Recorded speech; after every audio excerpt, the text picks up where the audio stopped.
PPP విధానంలో medical కళాశాలల నిర్మాణాన్ని వ్యతిరేకిస్తూ వైసీపీ సేకరించిన కోటి సంతకాలు బోగస్వని మంత్రి కొల్లు రవీంద్ర విమర్శించారు. బెదిరింపు చర్యలతో రాష్ట్ర అభివృద్ధిని జగన్ అడ్డుకుంటున్నారని మండిపడ్డారు. రాజకీయ స్వలాభం కోసం జగన్ మెడికల్ కళాశాలలపై విషప్రచారం చేస్తున్నారని దుయ్యబట్టారు. జగన్ సృష్టిస్తున్న అపోహలను ప్రజలు నమ్మవద్దని విజ్ఞప్తి చేశారు. ఇవాళ కేంద్ర ప్రభుత్వం కూడా ఒక కమిటీ వేశారు. కమిటీ ఇచ్చినటువంటి నివేదికలో కూడా ప్రైవేట్ పబ్లిక్ పార్ట్నర్షిప్ అనేది మంచి విధానం, దీనివల్ల అక్కడ అసెట్ క్రియేట్ అవుతుంది. ఇవాళ ప్రభుత్వం తీసుకున్న నిర్ణయం కూడా ఇది ప్రభుత్వ సంస్థే. జగన్మోహన్ రెడ్డి గారు మళ్ళీ తెలుసుకోవాలి. మెడికల్ కాలేజీ ప్రైవేటీకరణ అని చెప్పి వాళ్ళు మాట్లాడుతున్నటువంటి మాటలు చూస్తామంటే హాస్యాస్పదంగా ఉంది. అది ప్రభుత్వ సంస్థే. ప్రైవేట్ వాళ్ళు బిల్డ్ చేస్తారు, కొన్ని రోజులు దాన్ని నడిపిస్తారు, తర్వాత ప్రభుత్వానికి అప్పచెప్పి వెళ్తారు.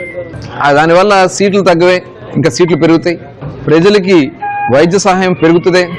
అంతే తప్ప ఇక్కడ ఎక్కడా కూడా ప్రజలకి ఇబ్బంది కలిగే పరిస్థితి ఉండదు.